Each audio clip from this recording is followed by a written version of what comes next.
Reactors, defenders naghahanap na lang ba ng issue para may kita?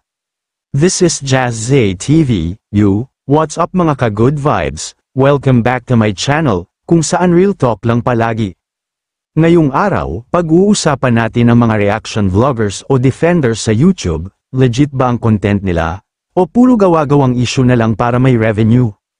Let's go, unang-una, hindi naman masama ang reaction videos. Ginagamit yan para magbigay ng insight, magbahagi ng opinion, at makipag-engage sa mga viewers. Pero, ang tanong, ano na kung wala ng viral issue? Napapansin nyo ba, pag walang mainit na chismis, walang bagong viral, parang natutulog ang feed ng ibang content creators. Pero pag may maliit lang na spark, boom, lahat sila may take, may defense, may reaction, kahit minsan wala namang sense. Reality check, oo. Apektado ang revenue, walang views, walang kita, kaya kahit simpleng comment ng sikat na vlogger, mimi ng influencer, o single whisper lang na galing sa mga marites na reactor, ginagawa agad content. Minsan tuloy, parang pilit na, hindi na reaction, reaksyonado na, hindi na analysis, panggatong na sa issue, kumbaga, content for the sake of content.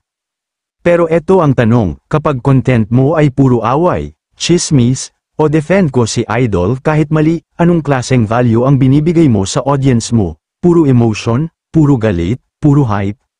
Sa totoo lang, kung hindi grounded sa facts at hindi balanced ang opinion, kahit gaano ka pa ka-loyal sa isang influencer vlogger, parang nagpapagulo ka lang talaga, sayang yung platform.